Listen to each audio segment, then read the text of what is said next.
Welcome to Creative on Purpose Live. This is a show dedicated to helping advancing solopreneurs optimize their business to better fund and fit the life that they actually want to live.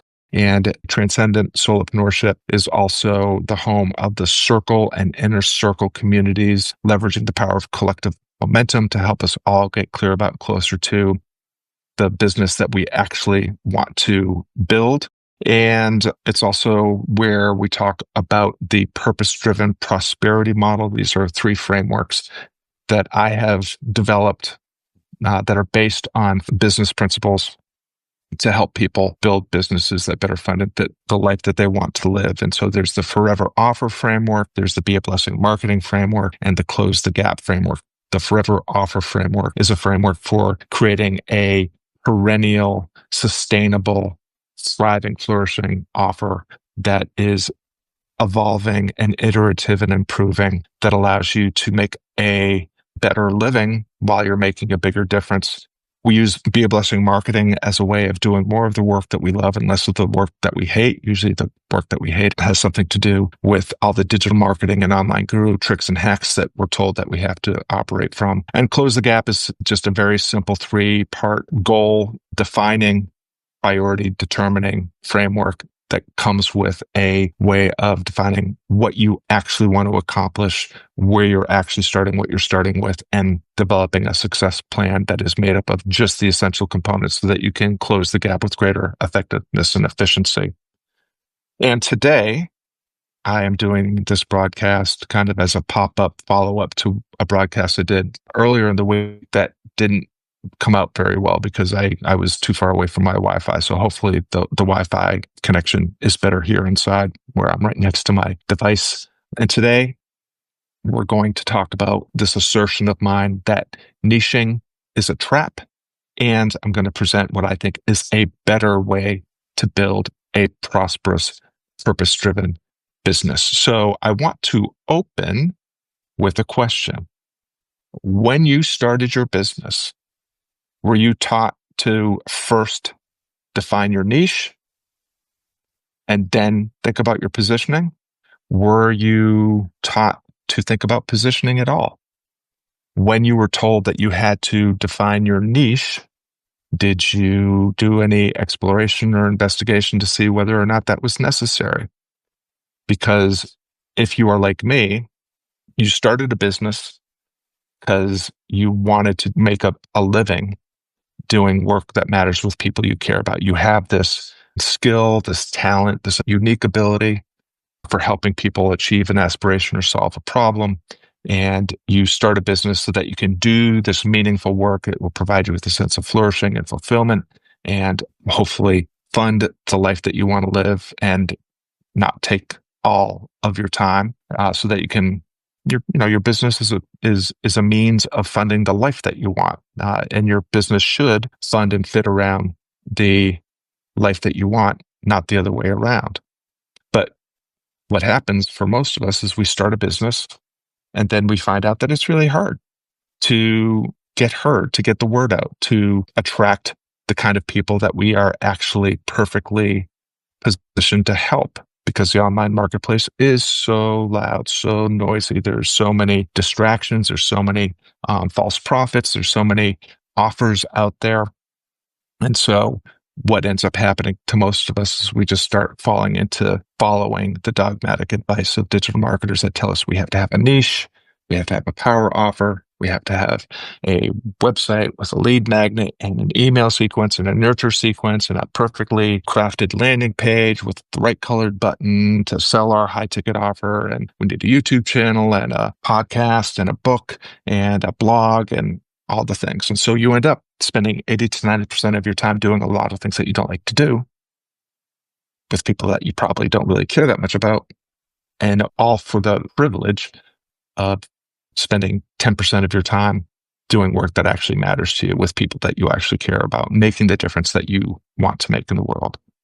So I think it really is helpful to first start with defining our terms. When I say niche and when I say positioning, what do I mean by those things? And I'm telling you my working definitions, my working understanding.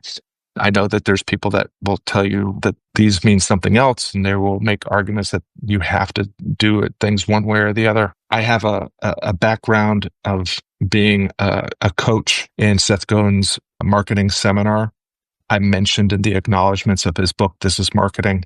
I coached multiple sessions of that workshop. I eventually became the head coach in Akimbo workshops for both the freelancers workshop and the creatives workshop. I coached in, I think, almost, if not every workshop that Seth ever created. So I'm not just drawing this from a search on AI or Google. I am saying what I'm saying based on my relationship with someone that is widely considered to be one of the experts in the marketing space. In fact, I was just on a call with Seth Godin and the Purple community of his earlier today. So with that background, I'm going to lay out my definition of niche and positioning. A niche is a very narrow slice of a market that you can think of in terms of who it is that you're serving, what problems do they have that you can solve, and what's your specific solution to that problem. Usually when we're talking about that narrow section of the market, we're talking about demographics and psychographics. And some people will say the demographics are more important. Some people will say the psychographics are more important. I'm not going to get into the details of what those things are. Google them if you don't know them, ask AI, but you're trying to create this mystical ideal customer avatar, which is something I have done. Didn't find it very helpful. It was helpful only in that I ended up working with a lot of people that I really didn't care for, doing work I really didn't care about. And instead of trying to create this ideal customer avatar and find a pain point that I could dig into to create urgency and anxiety that made people buy something, forced them, pressured them to buy something by jamming them through a funnel where I just kept digging at the pain with this specific solution to that problem that I had. It just wasn't gratifying work, but that's what niching is. I'm not saying it doesn't work. I've used niching to great effect. I've made a lot of money by creating power offers funnels, launch formulas, Facebook ads, Google ads, YouTube ads, and jamming people through that funnel so that they bought the thing that I wanted them to buy. Wasn't very gratifying, wasn't very fulfilling, but I did make decent money doing that. But what I found is that when I blew up that business because I wanted to create a business that aligned more with who I am, what I'm good at, where I belong, that aligned with my values, my guiding principles, my core beliefs, that fit within my boundaries and guardrails, then what happened was I was actually starting to build a business from positioning. So what do I mean by positioning? So positioning is the foundation. Positioning is a visible articulation of who you are, what you're good at, and where you belong. It is a visible articulation of your core values, your core guiding principles, your skills and talents. And your positioning will help the right people find you because they align with your values and need your talents to enhance their lives. Your positioning is a way of articulating the difference only you can make and the way only you can make it. Again, founded in identity, beliefs, and principles. And so one way to think about the distinction between niche and positioning, okay, is that the niche is narrow and targeted and focused, and these can indeed be good things. Might not be the place to start.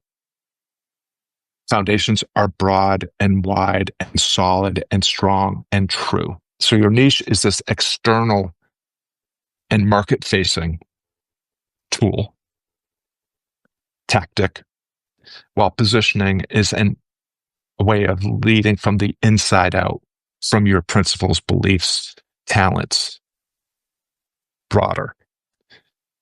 So the core distinction is that niching is how you fit into a market that you want to sell, and positioning is a way of standing in a market where you can have the opportunity to attract the right people to explore your offer and potentially work with you. So starting with a niche, leads you straight into tactics and tools. Starting with the niche will lead you into power offers and funnels and launch formulas and content grinding and ads without grounding any of that in your philosophy and principles. And it's very possible that you'll find yourself doing a lot of things that don't really resonate with who you actually are or want to become and what you are actually good at and where you belong. So niching versus positioning. Niching is a way of chasing after leads, jamming them into a funnel. It's very labor intensive. It can be exhausting. It can be expensive. And here's the thing about funnels.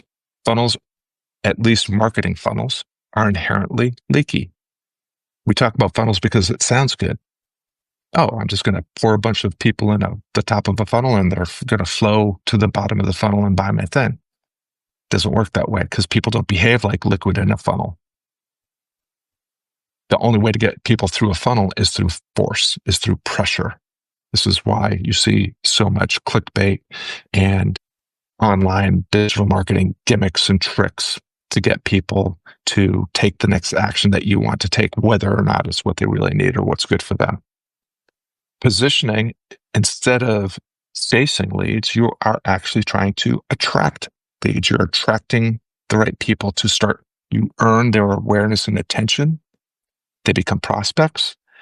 They then provide you with permission and trust. They trust you enough to give you their email address, permission to contact you. They become leads. And then eventually you can convert some of those people into becoming clients or customers by sharing stories, delivering value, providing insights, information that inspires intentional action. By honing your craft. Positioning is a way of doing what you do out loud and in public that allows you to spend more of your time doing the work that you actually started your business for in the first place and less of your time doing all that digital marketing bullshit that you really didn't sign up for when you started your business. So niching is about chasing strangers into a funnel. Positioning is about attracting the right people by standing clearly in your ability and your power and the difference that you want to make in a way that you can actually make it. It tells people who you are and what you stand for, and the right people will resonate with that. So here's the real kicker. The niche doesn't come first.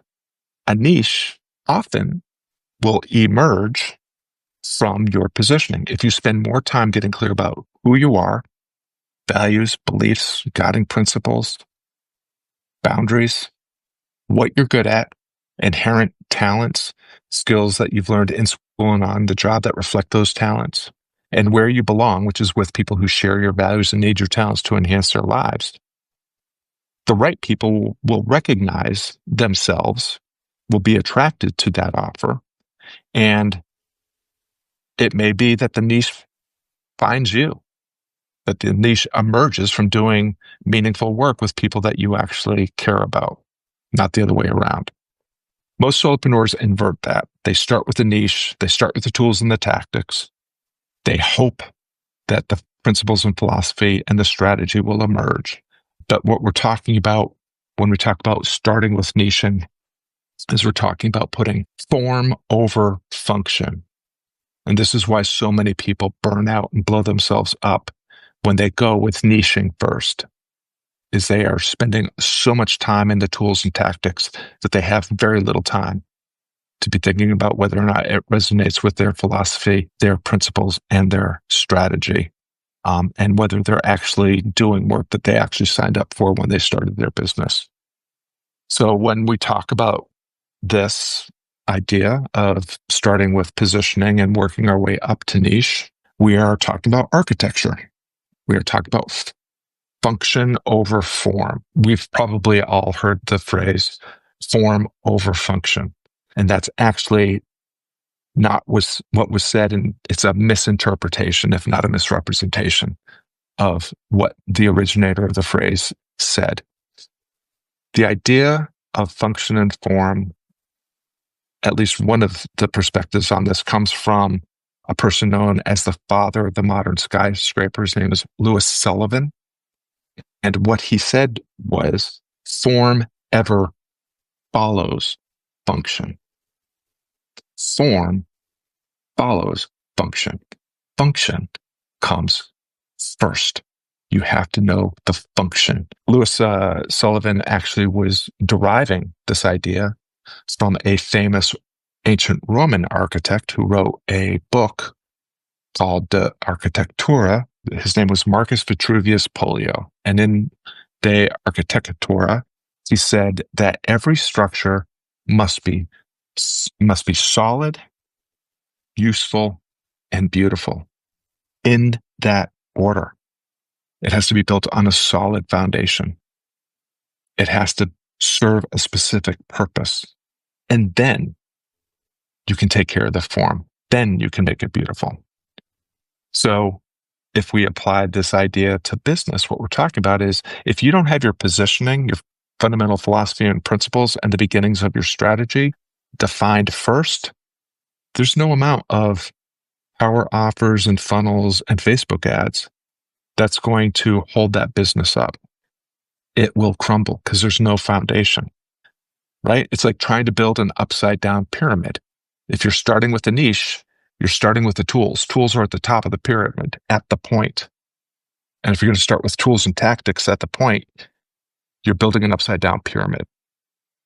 And you can only hope that it will stay up while you get the strategy, principles, and philosophy right. And it probably won't. It will probably come crashing down.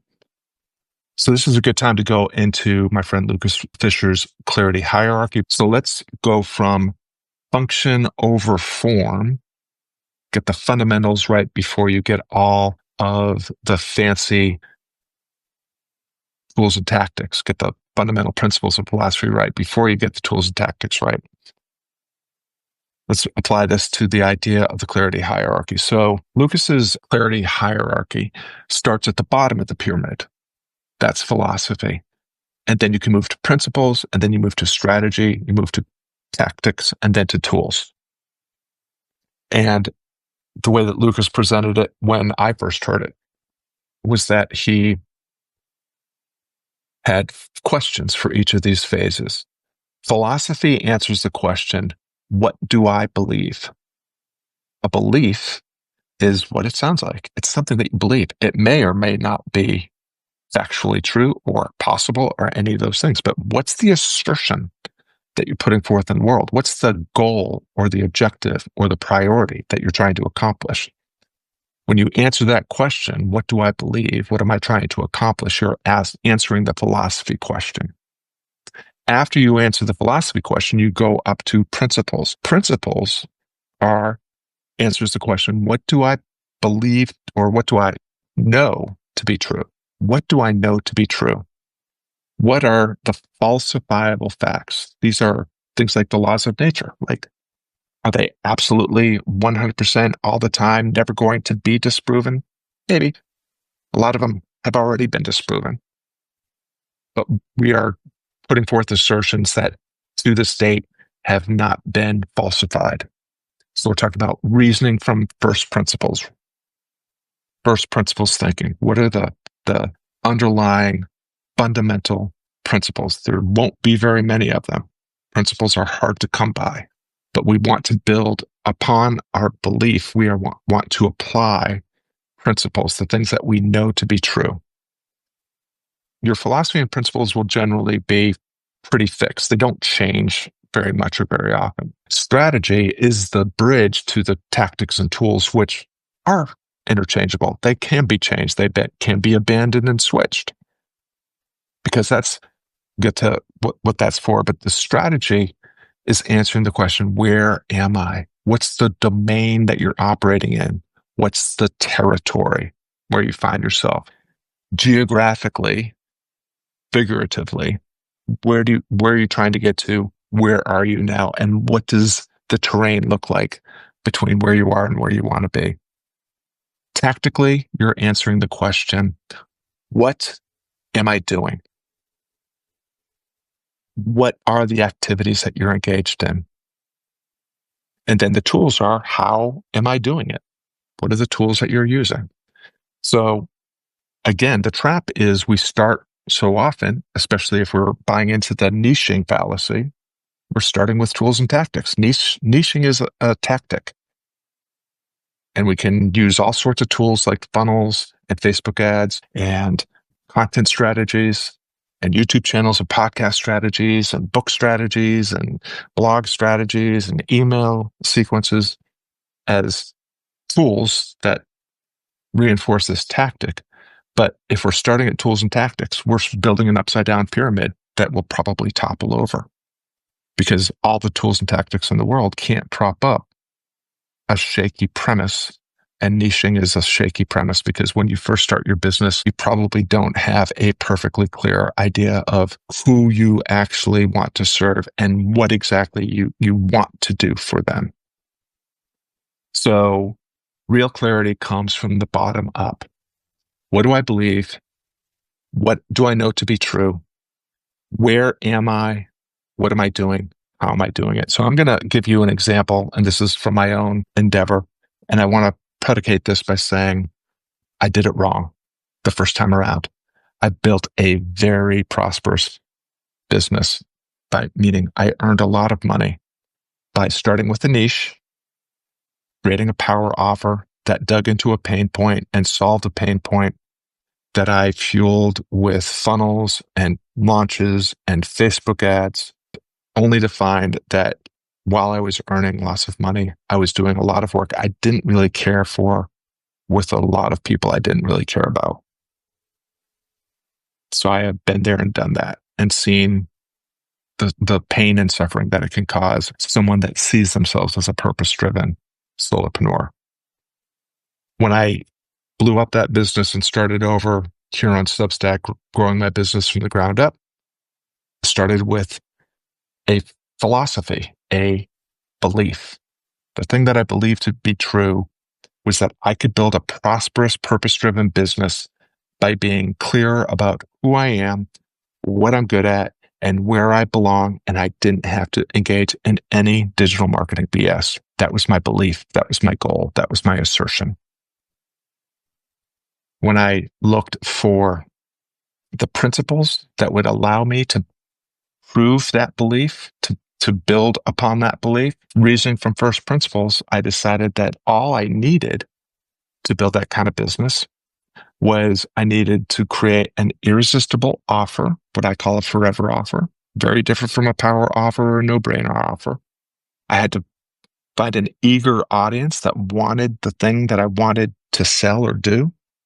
And I had to have a way of putting that offer in front of that audience. That's what I call Be a Blessing marketing. So I created a forever offer, created a Be a Blessing marketing web, Be a Blessing marketing system for client attraction. And then I used the Close the Gap goal achievement formula to do 90-day sprints that collapsed time to target and refined and iterated and improved my system so it worked with increasing effectiveness and efficiency. Less time, less effort, less money invested, more money made, and less risk. Once I had my philosophy and principles, I decided it was time to come up with my strategy. Where am I? What's the domain that I'm operating in? What's the domain where I am putting these principles to work to prove my belief? And I decided that I was going to engage in coaching conversations that employ what I call empathetic antagonism. I was going to do my work out loud and in public. I was going to share all the information that I had available to me, that I had arrived at and developed through my own endeavor, and share it in a way that got under people's skin enough for them to take intentional action that helped them prove to themselves that what I was saying worked and that it could work better if they wanted to continue to engage with me at a deeper level. And so I created these coaching conversations that created a frictionless path to increasing levels of access. That was my strategy. No funnels, no lead magnets, no Facebook ads. Yes, I still used my YouTube channel and my podcast and my blog and still wrote the occasional book, but not because they were fueling some sort of power offer, no-brainer offer, and trying to trick people that I didn't know into buying something that I wanted them to buy because I could make them believe it was going to help them. So once I had philosophy, principles, strategy, I then started to think about tactically, how am I going to do this? And what I found is that by just consistently posting content that included insights that inspire people to take intentional action, that put my values and beliefs and talents on display, that delivered value, and by simply adding a soft invitation to subscribe or join the community or become a client, that I was able to consistently enroll enough people into the journey I could take them on and succeed at a level that allowed me to sustain a business. And so the tool that I chose was Substack. I already had a blog. I already had an email list. I already had a podcast. And Substack allows me to do all of that in one place.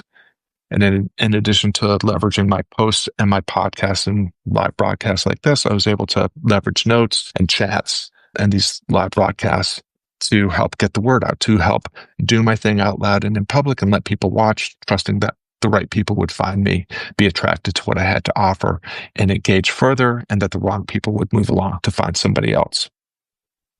So that's how the hierarchy and putting function over form has helped me build a business where I have been able to earn my annual revenue goal in less than 6 months for the past 2 years without a bestseller badge, without spending hours on grinding out content. I spend less than 2 hours a day, 5 days a week in my business. The rest of the time I spend providing daycare to my 2 grandsons and hanging out with my wife and going on coffee dates and adventures to the playground and so forth. That's the life I want my business to fit and fund. And I've been able to do that by starting with the idea that I could build a prosperous, purpose-driven business that allowed me that reflected who I am, what I'm good at, where I belong, without having to engage in any BS digital marketing activities, based on the principles that if you have an irresistible offer and an eager audience and a means of putting that offer in front of that audience, that you will attract the right people. You will train them into becoming great leads, great clients. And that strategically, if you just engage in doing the work that you do out loud and in public, not only will you get better at your craft, but you will be displaying your unique ability, your authority, and your expertise. Your people will find you, and you create this frictionless path to go from prospect to lead to client, being a perfect fit at every stage of the way. And that tactically, all it requires is putting out just a minimum viable amount of content and using the tool of Substack to do that. So the key contrast that I want to draw here from everything that I've said is that most solopreneurs start with tools and tactics, like niching. They start building the top of the pyramid before they get the foundation correct. But the clarity and the prosperity come from starting with philosophy and principles. If you get the philosophy and principles dialed in first, the niche may emerge, and it will emerge more naturally, and it will emerge on top of a solid foundation where as the niche emerges, you're actually going to continue to have the niche being informed and inspired by your core beliefs, the first principles necessary, and a strategy that aligns with your values and talents, that engages with people that share your values and need your talents to enhance their lives. So the closing argument here is you don't need to bolt a bunch of digital marketing bullshit together on some sort of shaky foundation that's made up of nothing but tools and tactics. That's a recipe for disaster. That whole thing will topple at some point. You will either burn out and exhaust yourself, or you will blow yourself up because you've expended more time, attention, energy, and effort than you actually have available. If you lead from this place of positioning and let philosophy and principles inform and drive everything else that you do, you will build a business that you are proud of that aligns with your core values and guiding principles and stays within your boundaries and guardrails, that attracts the kind of people who share your values and need your talents, that may allow a niche to emerge. I certainly have had that happen. Transcendent Solopreneurship obviously is targeting a niche of sorts. It's a pretty broad niche, but it's not where I started. And I was making a very good living before I changed the name to Transcendent Solopreneurship. The niche emerged as I built a business that funded and fit the life that I wanted, a business that allows me to earn my annual revenue goal in less than half a year, working less than 10 hours a week. And for those of you that would like some validation of that, I'm happy to share numbers. We had a conversation in the community last week where I talked about client attraction, and I actually shared the numbers. The system that I'm sharing with you, and again, this is a publicly available training. If you want it, just let me know. The current client attraction strategy that I'm using here on Substack, leveraging the tools and the tactics that Substack makes available to engage in these coaching conversations, is getting a 10x return compared to the usual digital marketing funnel that starts with opting in for lead magnet, jamming people through sales sequence and a nurture sequence so that they end up on a landing page that you've sweated over and iterated 100 times to buy a thing that may or may not deliver the promise that you made at the beginning. That's like a 1 or 2% conversion rate going from I opted in to I bought. That's why it requires a funnel. That's why it requires ads. You have to have a lot of volume going in the front to get that little bit of 1 or 2% return.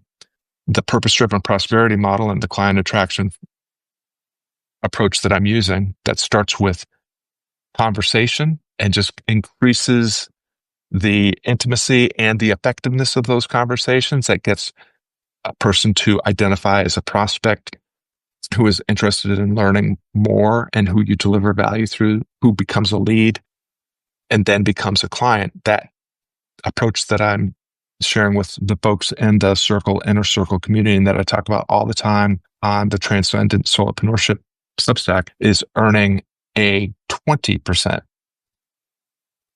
conversion rate from the time someone begins a conversation with me to the time they purchase a mid-ticket or high-ticket offer. And at every step of the way, they are thrilled. There is no buyer's remorse. There is no cynicism. There's no skepticism. There's no doubt. They are not even allowed to get an enrollment link unless they have decided for themselves that they want it, and I have decided that they are the kind of person that I can work with and help accomplish what they want to accomplish. That's what's possible. So, I want you to think about whether or not a niche is really what you need right now. I want you to think about the fact that if you don't have your philosophy, principles, and strategy really dialed in, that you need to maybe stop with all the tools and tactics and think about your philosophy and principles. I will assert that you can stop doing 80% of what you're doing in terms of digital marketing tactics, and your business would not change at all, which means it would immediately become more effective and efficient. You'd earn more by working less, simply by stopping doing all the things that you've been told you have to do that you don't have to do.